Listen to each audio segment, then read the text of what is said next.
Welcome to the only daily podcast focusing on compliance news of the day. Each morning, start your day with a cup of coffee and Tom Fox, the voice of compliance, to hear about 4 of the top compliance, corruption, or leadership stories you will need to start your day. The Daily Compliance News is a production of the Compliance Podcast Network. January 3, 2019, the End of Perfection edition. First up, from the Financial Times, a very strong reminder about the true cost of bribery and corruption as poverty continues to grip the country of Equatorial Guinea despite huge oil wealth. The company ranks 141st out of 189 countries in the UN Human Development. This is in the face of having huge oil reserves, which have generated billions of dollars in annual revenues, unfortunately not for the country, but for the ruling family, President Nguema and his family. It is an oil kleptocracy where arbitrary detention, extrajudicial killings, and torture are all common. Unfortunately, this has led the citizens to extreme poverty, while Nguema and his family are unbelievably wealthy, very large billionaires. Next up, you think your job is tough? Well, in Spain, there's currently a scandal regarding the bank BBVA. They are well known in Houston because they have the naming rights for our professional soccer team's stadium.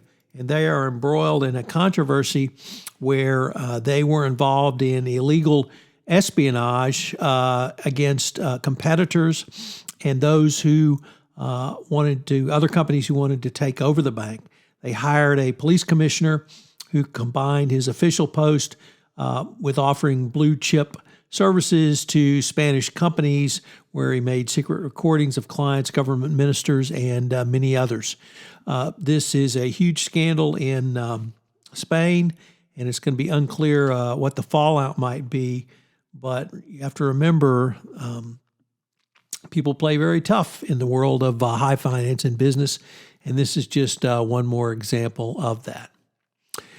Next up, we've had several FCPA cases where companies expanded overseas for the first time and got into trouble because they did not have compliance programs to keep them from engaging in bribery and corruption. And one organization that seemed to have done it right was the National Basketball Association. And we talk about this in the context of the death of David Stern, who was commissioner of the NBA, came to power in the early 1980s at a pivotal point for professional sports. I think Stern, who died on Wednesday, really led the NBA going international. He broadcast NBA games literally across the world, from Argentina to China. He brought Yao Ming to play in the United States, the Houston Rockets making him the first player taken in a draft. And really think Stern's tenureship really showed what you can do when you have a forward vision going out in utilizing the talent and resources of your organization to expand across the globe. And finally, today's lead story is the End of Perfection. We melancholily celebrate Don Larsen, who died yesterday. Larsen, an otherwise ordinary pitcher, achieved the extraordinary when he threw a perfect game, and indeed the only perfect game in the 1956 World Series. The picture of Yogi Berra jumping up into his arms is one of the most iconic pictures in all of baseball. So we celebrate Don Larsen, who in many ways was simply a journeyman pitcher.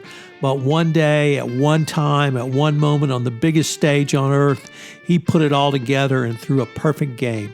So Don, we celebrate you, we celebrate your perfection, we celebrate the greatness of the New York Yankees in the 1950s, and I know they got a hell of a team in the great beyond right now. The Daily Compliance News is a production of the Compliance Podcast Network and a proud member of C-Suite Radio.